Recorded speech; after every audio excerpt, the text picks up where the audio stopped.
Hello friends, my name is Devdoot Sahu and I am the director of the spoken English. आज के इस video session में हम चर्चा करेंगे प्रेपोजिशंस के बारे में। और यकीन जानिए दोस्तों, प्रेपोजिशंस हमें बहुत परेशान करते हैं। समझ में नहीं आता कि कब इन लगाना है, कब एट लगाना है, कब ऑन, कहाँ बाय, कहाँ फ्रॉम, कहाँ विथ। ये हमेशा कन्फ्यूजन का कारण बनता है। आज मैं आपके सामने 5 प्रेपोजिशंस लेकर आ रहा हूँ जो सबसे ज़्यादा परेशान करते हैं। और अगर आप ये 5 प्रेपोजिशंस में कमांड ले आते हैं तो आपको कभी भी प्रेपोजिशंस में समस्या नहीं होगी।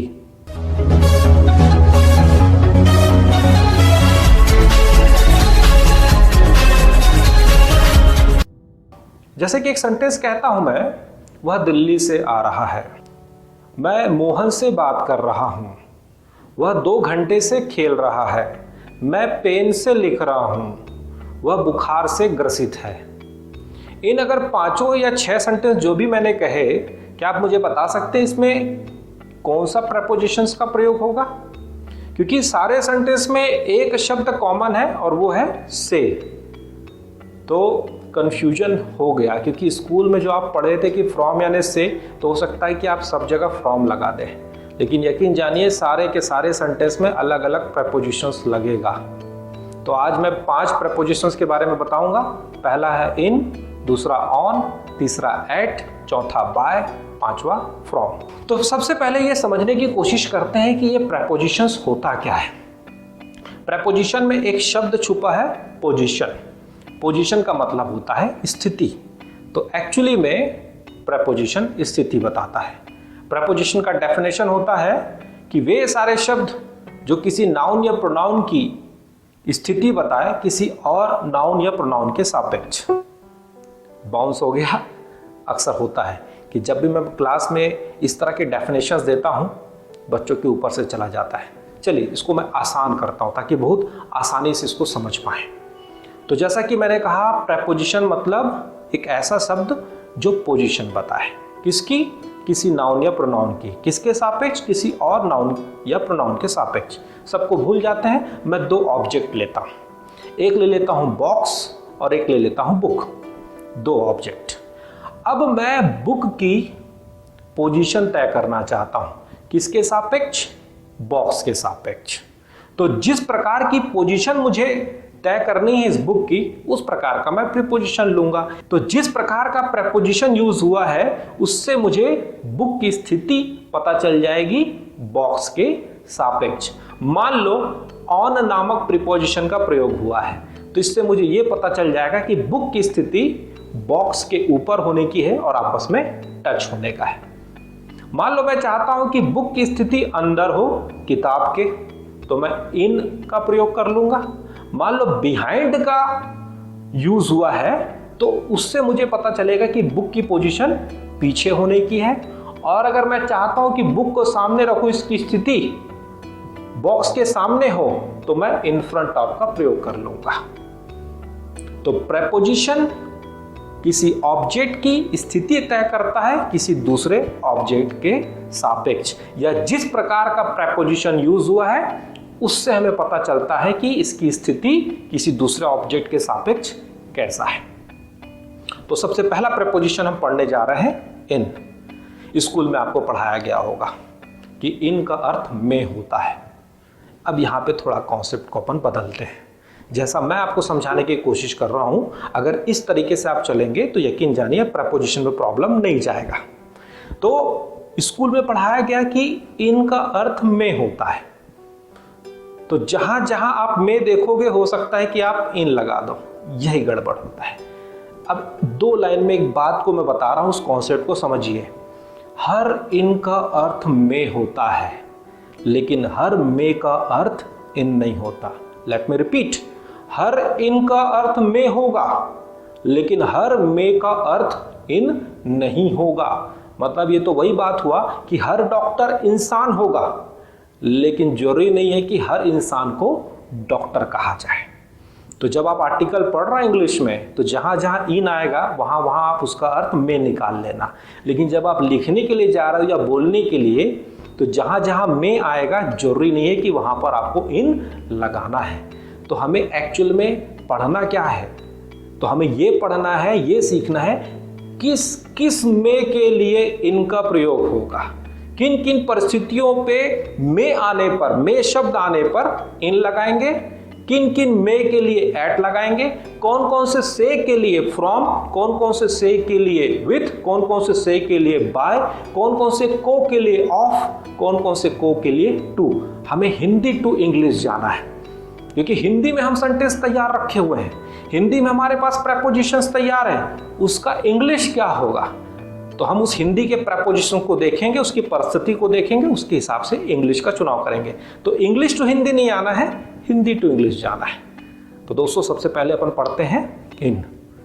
कौन कौन से ऐसे में होंगे जिनके लिए हम इनका प्रयोग करेंगे। तो रूल नंबर 1, जब भी में शब्द का प्रयोग बड़े शहरों के लिए किया गया हो, जैसे एक सेंटेंस लेते हैं, मैं दिल्ली में रहता हूं, में शब्द आया, किसके लिए आया, दिल्ली। दिल्ली क्या है, एक बड़ा शहर है, कंडीशन पूरा हुआ, इन लगेगा। तो मैं दिल्ली में रहता हूं, I live in Delhi. Second note, यदि में शब्द का प्रयोग महीनों, मौसम या साल के लिए किया गया हो, जैसे वह जनवरी में आएगा, में शब्द आया, किसके लिए, जनवरी। जनवरी क्या है, महीने का नाम, कंडीशन पूरा हो गया, इन लगेगा। ही विल कम इन जनवरी, तो हिल कम इन जनवरी। दूसरा एग्जांपल लेते हैं, वह 2001 में आया, तो में शब्द का प्रयोग हुआ 2001 के लिए, ये एक वर्ष या साल का नाम है, कंडीशन पूरा, इन लगेगा। ही केम इन 2001।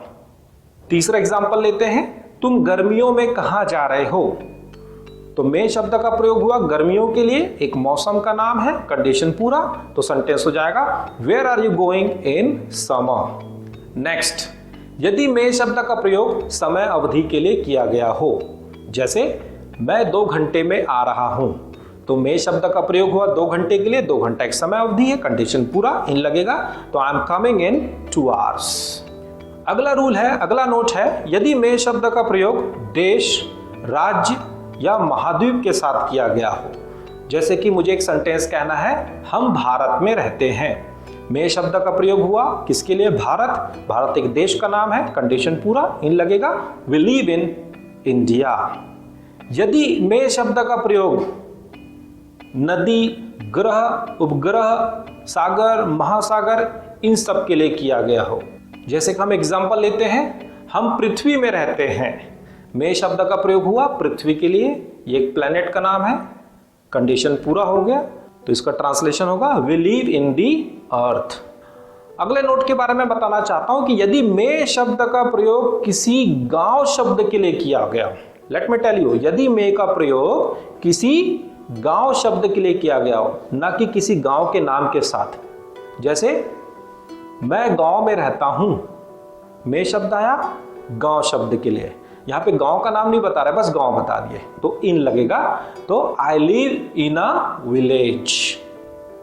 अगर गांव का नाम आ जाएगा, कंडीशन बदल जाएगा, मैं आपको आगे बताऊंगा। अगला नोट, यदि में शब्द का प्रयोग किसी भी छोटे या बड़े शहर के लोकेशन के लिए किया गया हो, जैसे कि एक एग्जांपल मैं देना चाहता हूं, मैं सिविक सेंटर में रहता हूं, तो सिविक सेंटर एक भिलाई शहर का लोकेशन है, इन लग जाएगा। तो I live in civic centre.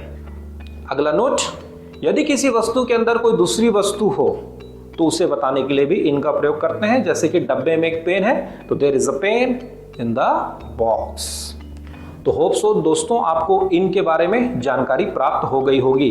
अब अगला हम प्रीपोजिशन पढ़ेंगे ऑन। ऑन का 2 अर्थ होता है, पर और को। तो हमें यह सीखना है कौन से को के लिए ऑन का प्रयोग होगा और कौन से पर के लिए ऑन का प्रयोग करना है। नोट नंबर 1, यदि को का प्रयोग दिनों के नाम के साथ किया गया हो, जैसे एक सेंटेंस लेते हैं, वह सोमवार को आएगा, को शब्द आया किसके लिए, सोमवार। सोमवार क्या है, एक दिन का नाम है, कंडीशन पूरा, ऑन लगेगा, तो he will come on Monday. Note number 2, यदि को का प्रयोग किसी तारीख के साथ किया गया हो, let's have an example, Mohan 15 जून को दिल्ली जाएगा, तो को शब्द आया 15 जून के लिए, 15 जून एक तारीख है, ऑन लगेगा। Mohan will go to Delhi on 15th June. Note number 3, यदि पर शब्द का प्रयोग किसी वस्तु के लिए किया गया हो जो दूसरे वस्तु के ऊपर हो और टच हो, तो वहां पर हम ऑन का प्रयोग करेंगे। जैसे टेबल पर एक किताब है, तो पर शब्द आया किताब के लिए जो टेबल के ऊपर है, कंडीशन पूरा हो रहा है, ऑन लगेगा। तो there is a book on the table. कुछ अन्य उदाहरण देना चाहता हूं, जैसे कि वह ड्यूटी पर है, he is on duty. Next, अब हम पढ़ते हैं यूज ऑफ एट। एट का भी हिंदी में पहचान में होता है, लेकिन कौन कौन से में के लिए एट का प्रयोग करना है ये हम सीखते हैं। तो नोट नंबर 1, यदि में शब्द का प्रयोग छोटे शहर के लिए किया गया हो, जैसे कि मुझे कहना है कि वह भिलाई में रहता है, तो में शब्द का प्रयोग हुआ भिलाई के लिए, भिलाई छोटा शहर है, एट लगेगा, तो he lives at Bhilai. Note number 2, यदि में शब्द का प्रयोग किसी गांव के नाम के साथ किया गया हो, जैसे राहुल रामपुर में रहता है, तो मान लेते हैं रामपुर एक गांव है, तो में शब्द का प्रयोग हुआ एक गांव के लिए, कंडीशन पूरा, एट लगेगा, तो Rahul lives at Rampur. Note number 3, कहीं पर भी घड़ी का समय आए और उससे रिलेटेड कोई काम हो रहा है, कोई एक्शन हो रहा है, तो हम घड़ी के समय के साथ एट का प्रयोग करेंगे।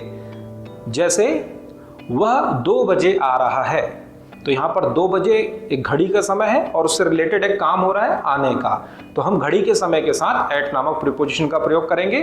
तो he is coming at 2 o'clock।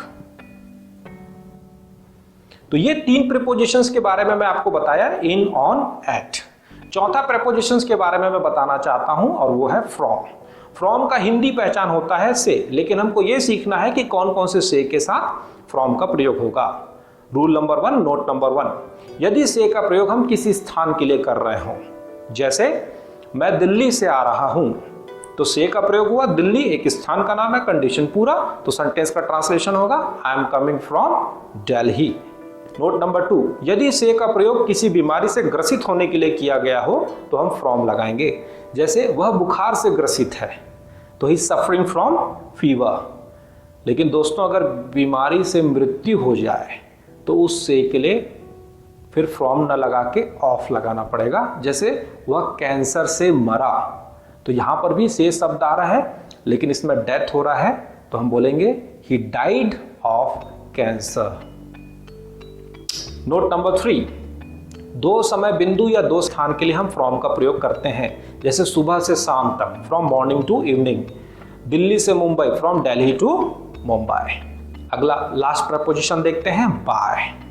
Bye के 3 पहचान है, पहला है से, दूसरा है तक और तीसरा है के द्वारा।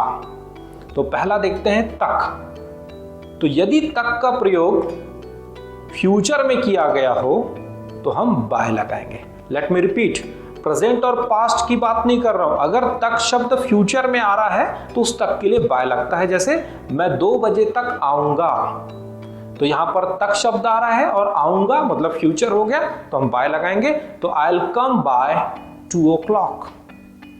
नोट नंबर 2, पैसिव वॉइस में के द्वारा के लिए हम बाय का प्रयोग करते हैं। जैसे रावण राम के द्वारा मारा गया, तो Ravan was killed by Ram.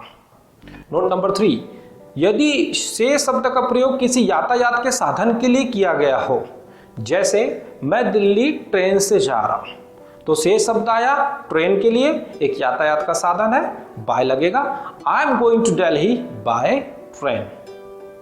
कुछ और एग्जांपल्स भी हैं जिसके कोई खास रीजन नहीं, बस आपको जानना होगा। जैसे कि ट्रेन 2 घंटे से लेट है, तो train is late by 2 hours। आपकी घड़ी में क्या बजा है, तो हम बोलेंगे what is the time by your watch. या फिर एक सेंटेंस कहना है भारत मैच 2 विकेट से जीता, तो India won the match by 2 wickets. On, at, तो ये थे आपके बाय। होप सो मैं कुछ खास प्रीपोजिशंस आपके साथ शेयर कर पाया और ये वीडियो आपको अच्छा लगा होगा। आपने ये वीडियो देखा, थैंक यू वेरी मच।